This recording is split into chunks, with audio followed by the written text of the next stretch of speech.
স্ত্রী আমার, পুত্র আমার, বিষয় বাসনা আমার, কিন্তু যখন আর দিতে পারবেন না তখন কেউ আর ডেকেও জিজ্ঞাসা করবে না বাবা তুমি কেমন আছো, মা তুমি কেমন আছো। এটাই সংসারের নিয়ম। দিতে পারলে ভালো, আর না দিতে পারলে সবার মুখ কালো। সত্যযুগে রাজা ইন্দ্রদম্ন তিনি ছিলেন পরম কৃষ্ণ ভক্ত, হরি ভক্ত।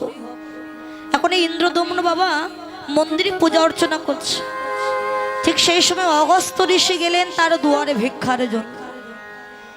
গিয়ে কর পেতে বললেন ভিক্ষাং দেহি, ভিক্ষাং দেহি, ভিক্ষাং দেহি। ইন্দ্রদম্ন চিন্তা করলেন যেহেতু আমি পূজায় বসে পড়েছি, তা পূজাটা শেষ করে তারপরে আমি ভিক্ষা দিতে যাই। যখন উঠল না অগস্ত্য ঋষি ক্রোধান্বিত হলেন, কি আমি তোমার দুয়ারে এসেছি ভিক্ষার জন্য, কর পেতে দাঁড়ালাম আর তুমি ভিক্ষা না দিয়ে চুপটি করে বসে আছো। আমার সাথে যেমন করে তুমি আচরণ করলে যাও, তোমায় অভিশাপ দিলাম, যেমন পশুর মতো আচরণ করলে তোমার পশুকুলে জন্ম হবে, তুমি একটা হাতি হয়ে জন্ম নেবে। অভিশাপ পেয়ে ইন্দ্রদম্ন রাজা ছুটে এসে অগস্ত্য ঋষির চরণ দুখানা বুকে জড়িয়ে ধরে বললেন মনিব, অভিশাপ যখন দিয়েছেন আপনার অভিশাপ আমি মাথা পেতে নিলাম, তবে কৃপা করে আমাকে উদ্ধারের উপায় বলে দিন, আশীর্বাদ করুন, আমি যে কুলেই যাই আমি যেন পরম কৃষ্ণ ভক্ত হতে পারি, কৃষ্ণ ভক্ত হয়ে যেন আমার জন্ম হয়। অগস্ত্য ঋষি বললেন যাও, তুমি হাতি হয়ে জন্ম নেবে বটে, কিন্তু তোমার মনে থাকবে অগাধ কৃষ্ণ প্রেম ভক্তি, আরে ভক্তির জোরে তুমি একদিন উদ্ধার হবে। এখন ইন্দ্রদম্ন রাজা হাতি হয়ে জন্ম নিয়েছে মা, অন্যান্য বন্য পশুর সাথে ওই জঙ্গলের মাঝে থাকে। একদিন জঙ্গলের পথ দিয়ে অন্যান্য হাতির সাথে যাচ্ছিলেন, কিন্তু সে তো জানে সে কে ছিল, তার মনে আছে অগাধ কৃষ্ণ প্রেম ভক্তি। এখন যেতে যেতে দেখতে পেল রাস্তার উপরে বিশাল বড় একটা কুমির শুয়ে আছে। ওই কুমিরটিকে দেখে অন্যান্য হাতিরা ভয়ে পালিয়ে যাচ্ছে, ভাই যাস না, সামনে ভীষণ বিপদ, একটা কুমির শুয়ে আছে। কিন্তু যে হাতিটা ইন্দ্রদম্ন রাজা ছিলেন সেই হাতিটা থমকে দাঁড়িয়েছে। ভাই তোরা ভয় পাচ্ছিস কেন? যদি ভয় পাস তোরা চলে যা, আমি ওই কুমিরের কাছে গিয়ে তার কাছে জিজ্ঞাসা করব সে কেন এই রাস্তার উপরে পড়ে আছে। কৃষ্ণ ভক্ত তো। হাতিটা গিয়ে বলল, ভাই কুমির, তোমার স্থান হচ্ছে জলে, আর তুমি জলে না গিয়ে এই উপরে রাস্তার উপরে তুমি শুয়ে আছো কেন? কুমিরটা বলল, দাদা তুমি যখন আমায় ভাই বললে আর তুমি আমার দাদা,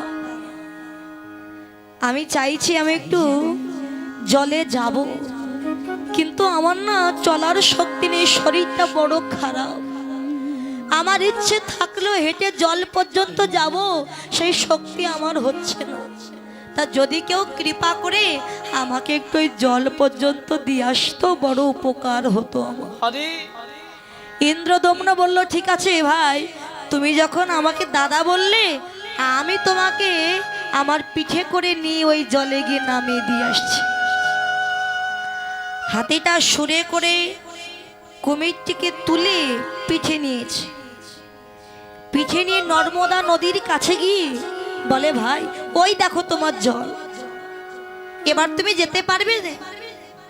কুমিরটা বলল, দাদা তুমি যখন আমায় এত বড় উপকার করলে, তার একটু কৃপা করে যদি আমায় জল পর্যন্ত নেমে নামিয়ে দিতে তাহলে বড় উপকার হতো।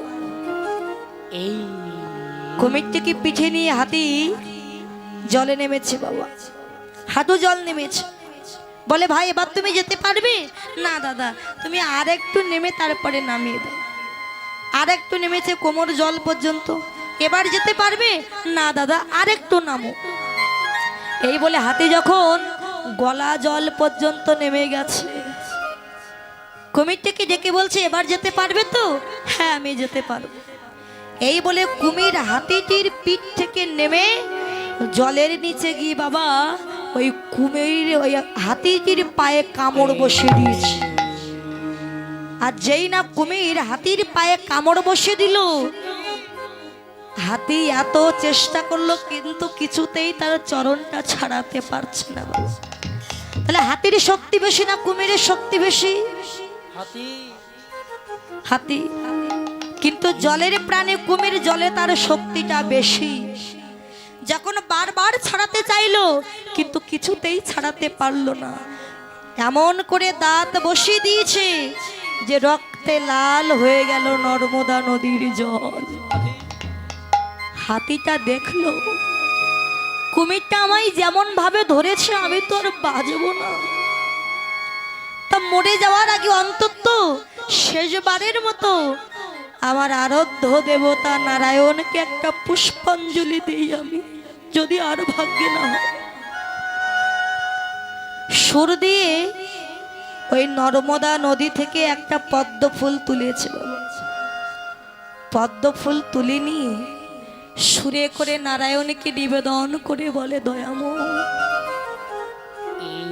আমি জানি আমি আর বাঁচবো না, তাই যাওয়ার কালে একটা পদ্ম ফুল আমি তোমার চরণে নিবেদন করলাম, তুমি কৃপা করে গ্রহণ করো দয়াময়। আর আমার মৃত্যুর কালে যদি একবার তোমার বদনটা আমি দেখতে পেতাম আমার জীবনটা ধন্য হয়ে যেত। দয়া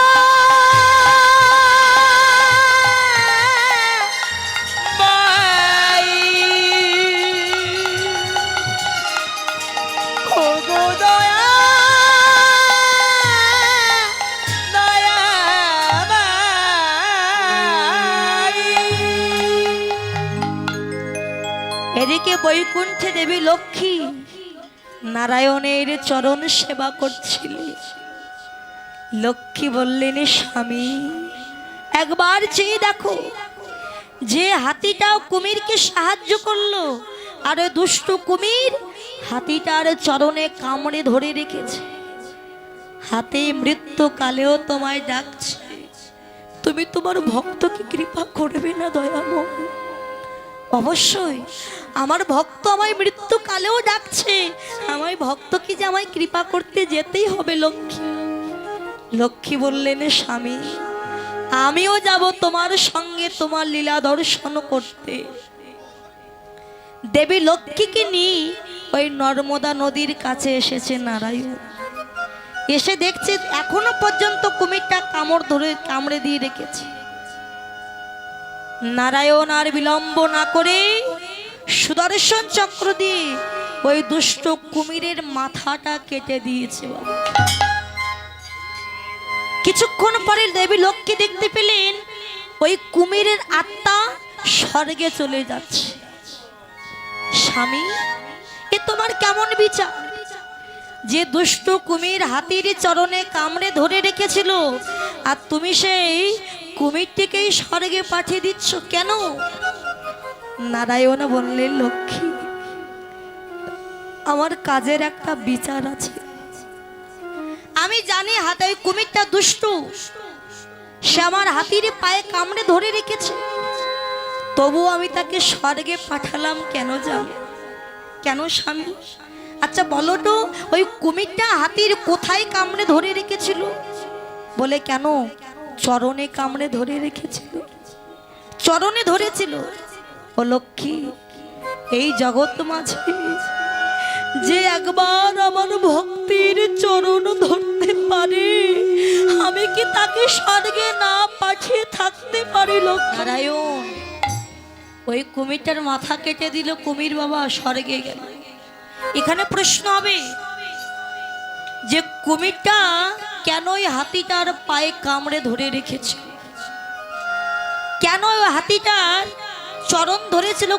কুমিরটা কে ছিল? এই কুমিরটা ছিল পূর্ব জন্মে একটা গন্ধর্বরাজ। এর নাম ছিল একটা অদ্ভুত নাম বাবা, নামটা ছিল রাজা হু হু। এ যখন শিশু তখন কি করতেন বাবা, ওই নদীতে যেসব মুনি ঋষি স্নান করতে যেতেন আর ওই হু হু গিয়ে জলের নিচে চুপটি করে বসে থাকতো। যত মুনি ঋষি স্নান করত তাদের চরণ ধরে টান দিত, টান দিয়ে জলে ফেলে দিত। এখন মুনি ঋষিগণ বাচ্চা ছেলে ভেবে ছেড়ে দিত, কিছু বলতো না। কিন্তু পাপ করলে যে একদিন না একদিন সাজা পেতেই হবে। দেবল ঋষি আজকে নদীতে এসে স্নান করছে বাবা, হাতে জল নিয়ে সূর্য নারায়ণকে জল নিবেদন করছে।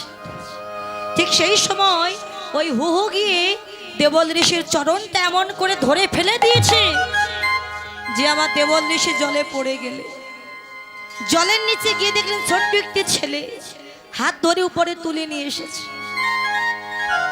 ওরে, আমার সূর্য নারায়ণকে নিবেদিত জল যখন তুই দিতে দিলি না, তুই আমায় ফেলে দিলি জলে। তা যা, জলের ভিতরে যখন তোর এত দৌড়, তোকে আমি অভিশাপ দিলাম, তুই একটা জলের প্রাণে কুমির হয়ে জন্ম নে। জলের প্রাণে কুমির হয়ে জন্ম নে। অভিশাপ পেয়ে ছোট্ট ছেলেটি কাঁদছে, চরণ দুখানা জড়িয়ে ধরে। মনিবা, এর আগেও তুই এমন করেছি আমি, কেউ কোনোদিন আমায় কখনো কেউ অভিশাপ দেয়নি, কিছু বলিনি, কিন্তু আজকে আপনি আমায় অভিশাপ দিলেন আমি জলের প্রাণে কুমির হয়ে যাব। আমি তো শিশু, আমি কিছু বুঝি না। মনিবা, কুমির হয়ে যাই, দুঃখ না, আমায় কৃপা করে উদ্ধারের উপায় বলে দিন, কিসে আমি মুক্তি পাব। দেবল ঋষি বললেন, ওরে, তোর স্বভাবেই একদিন তুই উদ্ধার হবি। তোর স্বভাবটা কি?